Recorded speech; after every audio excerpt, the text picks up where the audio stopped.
Voici donc le chef des Scope Master, qui est Skyquake, un superbe avion, limite même bombardier je dirais, avec 2 missiles ici, 2 autres ici et un de chaque côté. Vous avez les roues pour bien pouvoir le poser correctement. Donc on pouvait voir un très agressif. Des stickers un peu partout avec les flèches de danger, comme on peut voir sur certains avions de chasse. Les logos de l'escadrille avec le logo Decepticon au centre. On retrouve sur les ailes toujours les strips.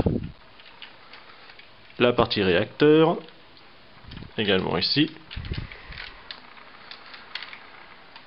Alors là on a les trappes d'aération qui vont pouvoir s'ouvrir, donc ça donne un petit effet assez sympa. Toujours les parties jaune-vert transparent de la gamme, également pour le cockpit. Comme c'est un Scope Master, on va retrouver les missiles, et c'est là le moment jouissif.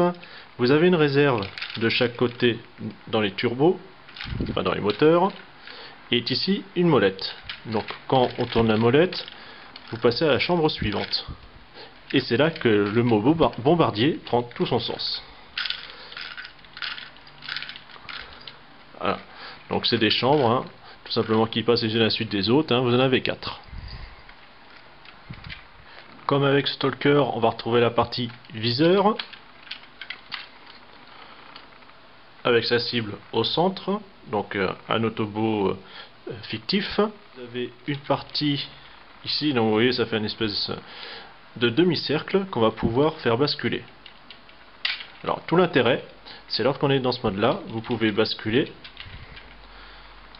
Donc là on voit tout droit, donc c'est-à-dire ça sort ici, et quand on le bascule en bas, on voit le viseur.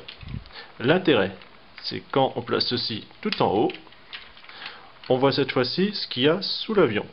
Donc vous voyez ma main passe en dessous et en fait on le voit juste en regardant dans le viseur, parce qu'en fait vous avez un système de miroir tout simplement. Ça permet de cibler sa cible pour le bombardement.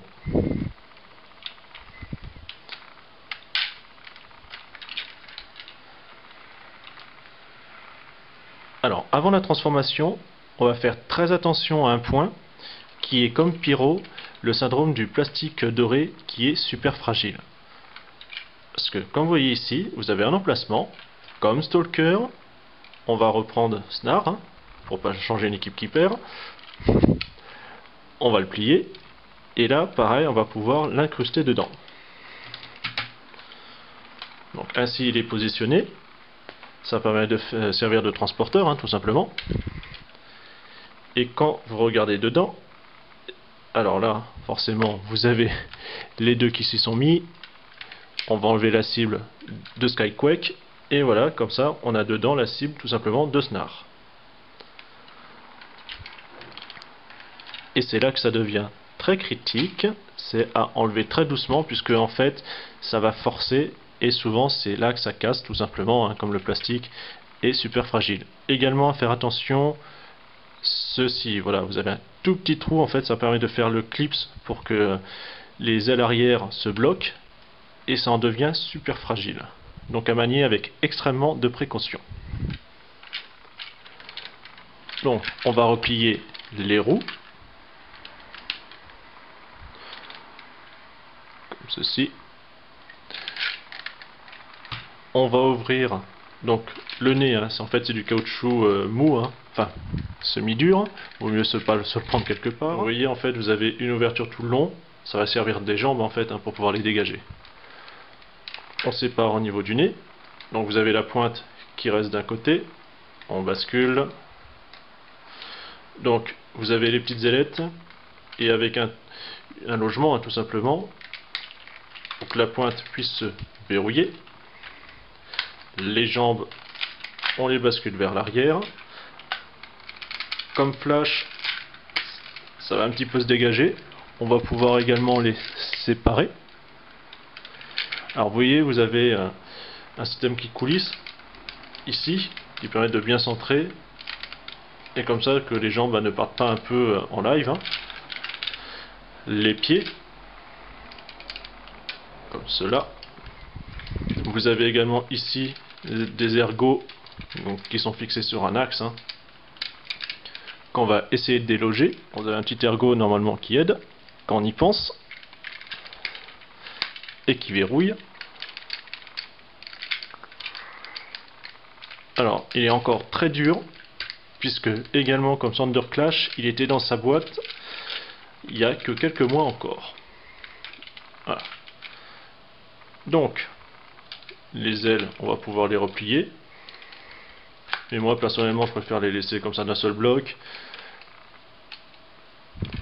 Vous avez cette partie-là qui va se plier à 90 degrés, donc ça va se verrouiller.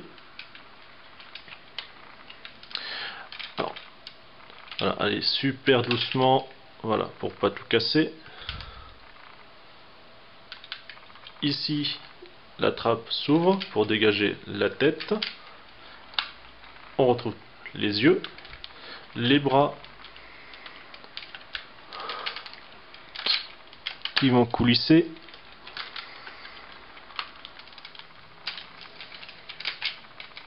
Et ainsi, on va pouvoir le bouger au niveau des épaules. Donc par cran, comme vous pouvez l'entendre. Lui aussi, il a son arme, qu'on va pouvoir lui placer dans sa main.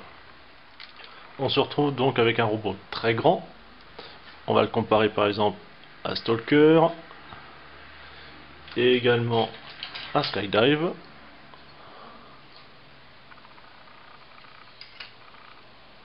Donc c'est pas le leader pour rien du groupe.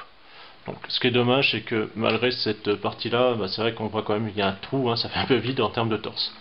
Mais bon. Toujours sur le côté, c'est pas mal. Bon, c'est vrai qu'on a cette grande partie là derrière qui peut un peu déstabiliser, mais je vous dis, comme vous avez les contre-pieds, il va pas bouger. Je vous laisse donc sur cette image de fin avec donc notre leader Skyquake, et on va se retrouver avec l'Oblitérator du groupe des Decepticons.